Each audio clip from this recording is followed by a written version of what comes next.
ሰላም ሰላም ውድ ቤተሰቦቼ እንዴት አላችሁልኝ? እንዴት ቆያችሁ? እኔ ፈጣሪ ይመስገን ደህና ነኝ። ዛሬ ለየት ባለ ቪዲዮ መጥቻለሁ። ለዚህ ዩቲዩብ ቻናል አዲስ ከሆናችሁ ሰብስክራይብ፣ ላይክ፣ ሼር በማድረግ እንተጋገዝ። ይህን ቪዲዮ ላይክ በማድረግ ጀምሩ። ምክንያቱም ለብዙ ሰው በቀላሉ እንዲዳረስ ይሆናል ማለት ነው። እናንተ ያወቃችሁትን ሌላውም ደግሞ እንዲያውቀው መንገድ እንከፍትለታለን እና ደግሞ በደንብ እያንዳንዱን እንደ ቤተሰብ ሆነን እንማማራለን። ሁሉንም ነገር አስረዳችኋለሁ። በግል መማር ወይም በውስጥ መማር የምትፈልጉ ልጆች፣ ልዩ እገዛ የምትፈልጉ ልጆች በኢሞ በዋትሳፕ እና በቴሌግራም እያስተማርኩ ነው። ብዙ የሚማሩ ልጆች አሉ።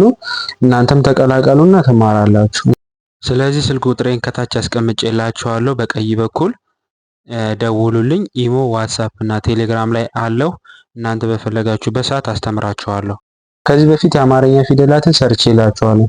እንዴት አድርገን ቅርጻቸውን መለየት እንደምንችል፣ ሁለተኛ ፊደሎች፣ ሶስተኛ ፊደሎች ምን አይነት አቀማመጥ አላቸው፣ አምስተኛ ፊደሎች እያንዳንዱን ሰርቼላችኋለሁ። ወደኋላ ተመልሳችሁ ማየት ትችላላችሁ። ዛሬ ደግሞ ምንድን ነው ይዤላችሁ የመጣው የአማርኛ ፊደላትን በቀላሉ እንዴት በስዕላዊ መግለጫ መለየት እንደምንችል የመጀመሪያ ፊደሎችን ይዤላችሁ የመጣው።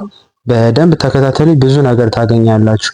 መጀመሪያ እንደተናገርኩት ይህን ቪዲዮ ላይክ ማድረጋችሁን አትርሱ። እንጀምር፣ ወደ ትምህርታችን እንቀጥል። የመጀመሪያዋ ሀ የምትባል ፊደል አለች። ሀ እቺ ፊደል ሀ ትባላለች። ሀ ስዕሉ ላይ በቀላሉ እንድትይዙት ምን አለ? ሀ ሀብል ይታያችኋል። የአንገት ሀብል አለ። ሀ ሀብል በቀላሉ ማለት ነው። ሀ ሀብል ብለን እንወስደዋለን ማለት ነው። ሀብል የመጀመሪያዋ ሀ እና ይችኛይቱ ሀ ተመሳሳይ ናቸው ማለት ነው። ሀ ስለዚህ ሀ ሀብል ብለን በቀላሉ እንይዘዋለን። ሀ ሀብል። እሺ ወደ ለቤተሰብ ስንሄድ ደግሞ የለቤተሰብ ላይ ሰውየው ምን እያደረገ ነው? እየለመነ አይደለ? በእጁ ዘርግቶ ሳንቲም እየለመነ ነው። ለመነ የሚል ነገር ነው ያለው። ለመነ። አያችሁት? እቺ የመጀመሪያዋ ፊደል ለና እቺ የመጀመሪያዋ ፊደል ተመሳሳይ ናቸው። ለለመነ ብለን በቀላሉ እንይዘዋለን። ለለመነ። እንቀጥል። ቀጥሎ ሀ ቤተሰብ። እቺ ሀመርኋ ትባላለች፣ ወይም ደግሞ ሀ ብለን መያዝ እንችላለን። ሀ ላይ ስናይ የምናገኘው ምንድነው? ገንዘብ ይታየናል። ስዕሉ ላይ ገንዘብ፣ ሀብት ይታያል። ሀብት፣ የተከማቸ ሀብት፣ ብር አለ፣ ሳንቲም አለ። ስለዚህ ሀ ሀብት እንላለን ማለት ነው። ሀብት። እቺ የመጀመሪያዋ ሀ እና የመጀመሪያዋ ሀ ተመሳሳይ ናቸው ማለት ነው። ሀ ሀብት ብለን እናያለን። እንቀጥላለን። ቀጥሎ ደግሞ የምናገኘው የመ ቤተሰብን ነው። የመ ቤተሰብ ላይ ስናይ የመጀመሪያዋ መ ያቻት ስዕሉ ላይ ስናይ ምን ይታየናል? መቀስ ይታየናል አይደል? መቀስ። በቀላሉ መቀስ ብለን እንለየዋለን። አያችሁት? መን ፊደል ለመለየት መቀስ ብለን በቀላሉ። እቺ መና የመጀመሪያዋ መ ተመሳሳይ ናቸው ማለት ነው። መቀስ በቀላሉ መቀስ። ኦኬ እንቀጥል። ደግሞ ወደ ሰ ቤተሰብ። ሰ ደግሞ ምን እናያለን? ሰ ላይ የሚታየን ስዕል ምንድን ነው? ሰዓት ይታየናል አይደል? ሰዓት። አያችሁት? ሰዓት። ሰዓት በቀላሉ ሰዓት ይላል ማለት ነው ጽሑፍ። በቀላሉ የመጀመሪያዋ ሰና ይችኛይቱ ሰ ተመሳሳይ ናቸው ማለት ነው። ሰዓት። ኦኬ እንቀጥል። ቀጥሎ ደግሞ የምናገኘው የረ ቤተሰብን ነው። ረ ቤተሰብ ላይ ስንመጣ ደግሞ የማን እናገኛለን? ረ ቤተሰብ ላይ ስዕሉ ላይ የምናየው ምንድን ነው? የቡና ማቅረቢያ አይደለ? የቡና ረከቦት፣ ሲኒ የሚቀመጥበት ረከቦት ይታየናል። ረከቦት ብለን እንለየዋለን ማለት የረ ቤተሰብ። የመጀመሪያዋ ፊደል ይቺ ረ እና ይቺ ፊደል ተመሳሳይ ናቸው ማለት ነው። ረከቦት ብለን እንይዛለን። ረከቦት። ኦኬ በእችኛይቱ ሰ ደግሞ ወይም እሳቱ ሰ ትባላለች። የቅድም ያየናት ንጉሱ ሰ ናት። እቺ ደግሞ እሳቱ ሰ። ስለዚህ እቺን ደግሞ ምን ለያት? በምንድን ነው? ስዕሉ ላይ የምናየው ምን አለ? እቺ ሰ ሰፌድ ይታየናል አይደል? ሰፌድ ብለን እንይዘዋለን በቀላሉ ሰፌድ። አያችሁ ሰፌድ በቀላሉ ሰፌድ ብለን እንይዘዋለን ማለት ነው። እንቀጥል። እሺ ቀጥሎ ደግሞ የምናገኘው የሸ ቤተሰብ ነው። ሸ ቤተሰብ ላይ ማን እናገኛለን? ምን ይታየናል ስዕሉ ላይ? ሸሚዝ ይታያል። ሸሚዝ የወንድ ሸሚዝ ይታያል አይደለ? ሸሚዝ ብለን እንይዘዋለን። ሸሚዝ ይቺ ሸና የመጀመሪያዋ ፊደል ሸ ተመሳሳይ ናቸው ማለት ነው። ሸሚዝ በቀላሉ ሸን ሸሚዝ ብለን እንወስደዋለን። በቀላሉ ፊደሉን ትለዩታላችሁ ማለት ነው። ቀጥሎ ደግሞ ወደ ቀ ቤተሰብ እንሄዳለን። ቀ ቤተሰብ ላይ ምን ይታየናል ስዕሉ ላይ? ቀበሮ ይታያል። ቀበሮ የዱር እንስሳ ነው። ቀበሮ ይታየናል። ቀበሮ። ስለዚህ ቀበሮ ይላል ማለት ነው። ቀበሮ።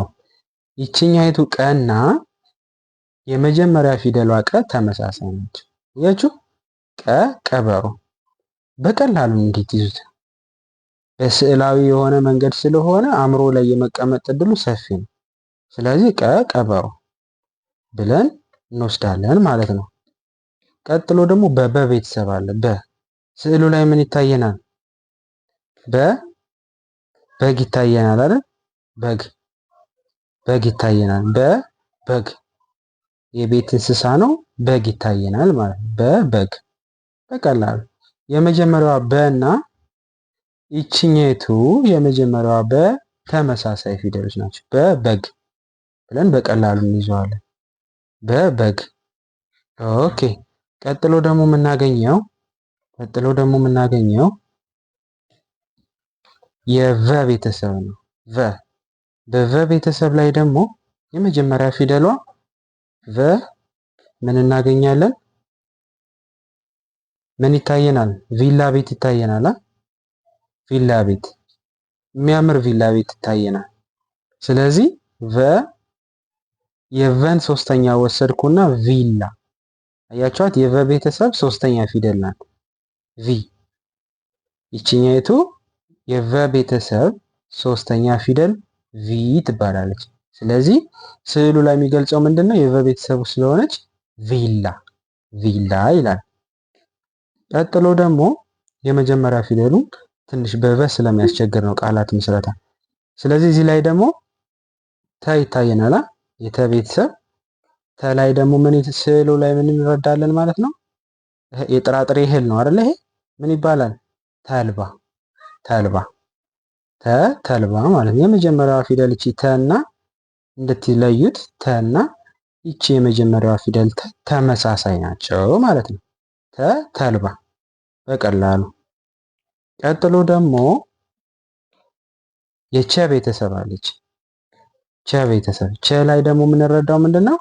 ቸ ስዕሉ ላይ ምን እናያለን? ይሄ ምን ይባላል? ቸኮሌት። ቸኮሌት በቀላሉ ማለት ነው። የመጀመሪያ ፊደል ቸ እና ይችኛይቱ ቸ ተመሳሳይ ናቸው ማለት ነው። ቸኮሌት በቀላሉ ቸኮሌት። ቀጥሎ ደግሞ የምናገኘው ሀ ናት። ሀ ፊደል የሀ ቤተሰብ ማለት ነው። ይቺ ሀ ቤተሰብ ስዕሉ ላይ የምትረዱት የሀ ቤተሰብ አራተኛን ነው የተጠቀምኩት። በሀ ቤተሰብ መጀመሪያ ትንሽ ቃላት ምስረታ ለእናንተ ግልጽ እንዲሆንላችሁ ብዬ በማሰብ ነው። እዚህ ጋር የምናየው የኢትዮጵያ ታዋቂ ሯጭ አለ አይደለ? ኃይሌ ገብረስላሴ ይባላል። ስለዚህ የመጀመሪያ ስሙን ተጠቅሜ ኃይሌ ያልኩት ማለት ነው። ኃይሌ። ይችኛይቱ የሀ ቤተሰብ አራተኛ ፊደል ናት ማለት ነው። ኃይሌ ይላል። ኦኬ። ቀጥሎ ደግሞ እንሂድ። ቀጥሎ የምናገኘው በነ ቤተሰብ ነው። ነ ምን ይታየናል? እንስሳው የዱር እንስሳ ነው። ምን ይባላል? የነ ቤተሰብ ውስጥ ይሄ እንስሳ ምን ይባላል? ነብር ይባላል አይደለ? ነብር። ይቺ የመጀመሪያዋ ፊደል ነና እዚህ ጋር የምናገኛት የመጀመሪያዋ ፊደል ነ ተመሳሳይ ናቸው ማለት ነው። ነብር ነብር ብለን እንወስዳለን። በመቀጠል ደግሞ በእኛ ቤተሰብ ስናይ እኛ ቤተሰብ የመጀመሪያ ፊደሉን ለእናንተ በግልጽ በሚሆንላችሁ ሰውየው ምን እየሆነ ነው? እየተኛ ነው አይደለ? እየተኛ ሰውየው ምን ሆኗል? ተኛ። አያችሁት? ተኛ ይላል ማለት ነው። እዚህ ጋር የኛ ቤተሰብ ስንተኛ ነው የወሰድን? አራተኛ ፊደል ማለት ነው። የኛ ቤተሰብን አራተኛ ፊደል ወስደናል። ተኛ ይላል በቀላሉ። በመቀጠል ደግሞ በአ ቤተሰብ አለች። የአ ቤተሰብ የመጀመሪያ ፊደል ማንን ወስጃለሁኝ? ምን ይላል? አ ስዕሉ ላይ ምን እንረዳለን? አበባ ይታየናል፣ የሚያምር አበባ። ስለዚህ አበባ ብለን እንለየዋለን ማለት ነው። ፊደሉን አበባ በቀላሉ በዚህ መንገድ እንይዘዋለን። አበባ። የመጀመሪያዎች አ እና እዚህ ጋር ያለችው አ ተመሳሳይ ናቸው። አበባ ብለን እንወስዳለን ማለት ነው። በመቀጠል ደግሞ ማን እናገኛለን? የከቤተሰብ። የከቤተሰብ ላይ ስዕሉ ላይ ምን ይታየናል? ከበሮ ይታያል። ይሄ ስሙ ከበሮ ነው የሚባለው። ከበሮ ብለን እንወስዳለን። የመጀመሪያዋ ከና ይችኛይቱ ተመሳሳይ የመጀመሪያዋ ይች ናት አይደል? ተመሳሳይ ፊደሎች ናቸው። ከበሮ ብለን እንወስዳለን ማለት ነው። በመቀጠል የሀ ቤተሰብ ሀ ትባላለች። ብዙ ልጆች ትቸገራላችሁ ይችን ፊደል ለመለየት። ሀ ትባላለች። ሀ በቀላሉ በስዕሉ በማየት እንድትለዩት ብዬ ነው። ሰውየው እዚህ ጋር ምን ይታየናል? በጣም በኃይለኛ እየጮኸ ነው አይደል? አይታችሁታል? አፉን ከፍቶ በጣም እየጮኸ ነው። ስለዚህ ምን ብለን ቃላትን መሰረት? ጮኸ። ሀ አያችሁት? ሀ ይቺ ፊደል ሀ ትባላለች። ያው ሀ። ስለዚህ ሀ የምትባለዋን ከዚህ ጋር ተመሳሳይ ናት ማለት። እዚህ ጋር ሁለተኛ ላይ ነው ያለችው። ጮኸ ብለን በቀላሉ እንለያታል። ጮኸ የሚለው ስትዝ ሲላችሁ ሀ ፊደሏን ትለያታላችሁ ማለት ነው። በመቀጠል ደግሞ የወ ቤተሰብ አለ። የወ ቤተሰብ ላይ ደግሞ ምን እናያለን? ምን ይታየናል? የአንገት ሐብል ምን ይታየናል? የሚያምር ወርቅ አለ አይደል? የሚያምር ወርቅ ወርቅ ብለን እንወስደዋለን ማለት ነው። የመጀመሪያ ፊደሏ ወና ይችኛይቱ ተመሳሳይ ናቸው ማለት ነው። ወርቅ ብለን በቀላሉ እንለየዋለን ማለት ነው። ወርቅ። እሺ እቺ ፊደል ደግሞ ማን ነው? በመቀጠል እቺን ስናያት የአ ቤተሰብ ነው። የአ ቤተሰብ ናት። ማን ትባላለች? አ ትባላለች። እዚህ ጋር ምን ይታየናል? ስዕሉ ላይ አይን አለ። አይን ይታየናል። ስለዚህ አይን ብለን ቃል እንመሰርትለታለን። አይን።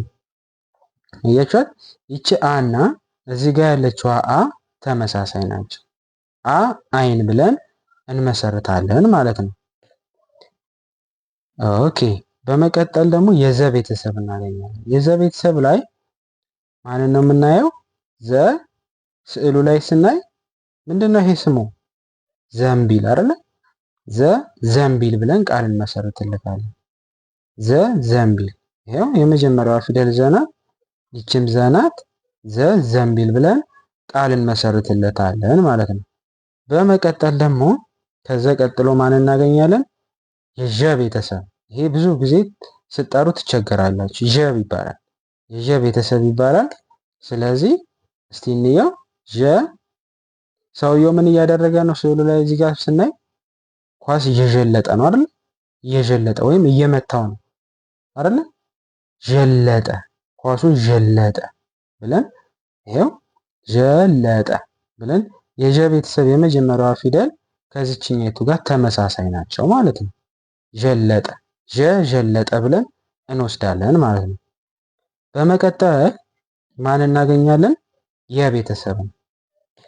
የቤተሰብን ስናይ ምን ያሳየናል? ስዕሉ ላይ የእኔ ወደ ራሱ እየጠቆመ ነው። አይታችሁታል? ልጁ አካባቢ የእኔ ይላል ሰውየው። ወደ ራሱ የእኔ ብሎ ወደ ራሱ እየጠቆመ ነው። የእኔ አላለ? ይችኛይቱ የመጀመሪያዋ የና እዚህ ጋር ያለችው የ ተመሳሳይ ናቸው። ተመሳሳይ ናቸው። የእኔ ብለን በቀላሉ እንለየዋለን የቤተሰብ። ኦኬ በመቀጠል ደግሞ የማን እናገኛለን? የደ ቤተሰብ። የደ ቤተሰብ ላይ ስናገኝ ማንን ነው? እዚህ ጋር ስዕሉ ላይ የምትረዱት ነገር የተጻፈ ደብዳቤ አለ አይደለ? ደብዳቤ አይደለ? ደብዳቤ የተጻፈ አለ ማለት ነው። ደብዳቤ ይላል። በቀላሉ ደን ፊደል አትቸገሩም ለመለየት።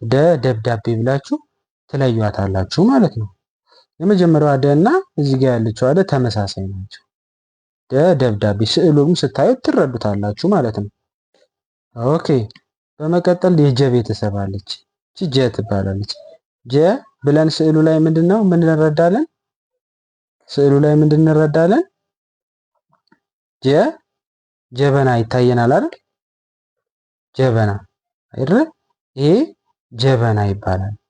ስለዚህ ጀበና ብለን እንወስዳለን ማለት የመጀመሪያዋ ጀ እና እዚህ ጋር ያለችው ጀ ተመሳሳይ ናቸው ማለት ነው። ጀበና ብለን እንወስዳለን። በቀላሉ ፊደሉን ለመለየት በዚህ መንገድ መጠቀም ነው። ቀጥሎ የምናገኘው ደግሞ የማን ነው? የገ ቤተሰብ። ገ እዚህ ላይ ምንድን ነው የተተበተበ ይታያል። ምን ይታያል? ገመድ። የመጀመሪያዋ ገ እና እዚህ ጋር ያለችው ገ ተመሳሳይ ናቸው። ገመድ ይታየናል። ገመድ። በመቀጠል ደግሞ ጠ እናገኛለን። የጠ ቤተሰብ። ጠ ላይ ደግሞ የምናገኘው ምንድን ነው? ጠርሙስ አይደለ? የሆነ የቢራ ጠርሙስ የሚመስል ነገር ይታያል እዚህ ጋር። ጠርሙስ ይላል ማለት ነው። ጠርሙስ። የመጀመሪያዋ ጠ እና እዚህ ጋር ያለችው ጠ ተመሳሳይ ናቸው ማለት ነው። ጠርሙስ ብለን እንወስዳለን ማለት ነው ባጭሩ። የጨ ቤተሰብስ? ጨ ቤተሰብ እንዴት አድርገን እንለያለን? የጨ ቤተሰብ ላይ ደግሞ የምናየው ምንድን ነው? በቀላሉ ስዕሉ ላይ ስናይ ጨረቃ ይታየናል። ጨረቃ ብለን እንወስደዋለን። ጨረቃ ብለን እንወስዳለን ማለት ነው።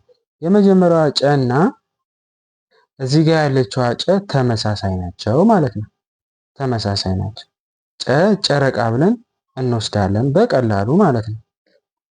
ኦኬ ከጨ ቤተሰብ ቀጥሎ የጸ ቤተሰብ እናገኛለን። ጸ ላይ ምን እንረዳለን? የሚያምር ፀጉር ይታያል። ፀጉር በእንክብካቤ የተያዘ ፀጉር ነው። ስለዚህ ፀጉር ብለን እንወስዳለን ማለት ነው። የመጀመሪያዋ ፊደል ጸ እና እዚህ ጋር ያለችው ጸ ተመሳሳይ ናቸው። ፀጉር ብለን እንወስዳለን ማለት ነው። በመቀጠል ደግሞ ከጸ ቀጥሎ ሁለተኛ ጸ አለች። ሁለተኛዋ ጸ። ስለዚህ ይችን ደግሞ እንዴት አድርገን እንለያታለን? ጸ እዚህ ጋር ምን እያደረገ ነው? ጸሎት እያደረገ ነው። አያችሁት? ወደ ፈጣሪው እየተማለደ ነው። ስለዚህ ጸሎት ብለን እንወስዳለን ማለት ነው። የመጀመሪያዋ ጸ እና እዚህ ጋር ያለችው ጸ ተመሳሳይ ናቸው። ጸሎት ብለን እንወስዳለን ማለት ነው። ከጸ ቤተሰብ ቀጥሎ ደግሞ የፈ ቤተሰብ አለ። የፈ ቤተሰብን ደግሞ የምናየው ምንድን ነው? እዚህ ጋር ምን ይታየናል? ፈረስ ይታየናል። ነጭ ፈረስ። ፈረስ። የመጀመሪያዋ ፊደል ፈ እና እዚህ ጋር ያለችዋ ፊደል ፈ ተመሳሳይ ናቸው። ስለዚህ ፈረስ ብለን እንወስዳለን ማለት ነው በቀላሉ። ከፈ ቀጥሎ ደግሞ ማን እናገኛለን? የፐ ቤተሰብ ላይ ደግሞ የምናየው ምን ይታየናል? ስዕሉ ላይ በቀላሉ እንድትረዱት ብዬ በፐ ቤተሰብ አራተኛ ፊደል ነው የወሰድኩት። ይሄ ምግብ ምንድን ነው? ፓስታ ይባላል አይደል? የፐ ቤተሰብን አራተኛ ወሰድኩ። ስለዚህ እቺ ፊደል የፐ ቤተሰብ አራተኛ ናት ማለት ነው። ፓስታ በቀላሉ የዚች ቤተሰብ አራተኛ ናት ማለት ነው። ፓስታ እንላለን። ፓስታ በቀላሉ እንደዚህ አድርገን በስዕላዊ መግለጫ የመጀመሪያ ፊደሎችን እንለያቸዋለን ማለት ነው። ስለዚህ ብዙ ነገር እንደተማራችሁ ብዙ እውቀት እንዳገኛችሁ ተስፋ አደርጋለሁ። ከዚህ በፊት እንዳልኳችሁ ሰብስክራይብ፣ ላይክ፣ ሼር ማድረጋችሁን አትርሱ። ለጓደኞቻችሁ አጋሩ። እናንተ ያወቃችሁትን ደግሞ ሌሎችም ደግሞ እንዲረዱ ሼር አድርጉላቸው። ይሄንን የተማራችሁትን ነገር ደግሞ በእስክሪብቶ እየጻፋችሁ ተለማመዱ፣ ደጋግሙት። በግል መማር የምትፈልጉ ልጆች እኛ እናስተምራችኋለን። በኢሞ፣ በዋትስአፕ፣ በቴሌግራም አናግሩን። በደንብ ብዙ እውቀት እንማማራለን። ብዙ ነገር ታገኛላችሁ ማለት ነው። ለዛሬ የነበረን ቆይታ ይህን ይመስላል። ሰላም ቆዩልኝ።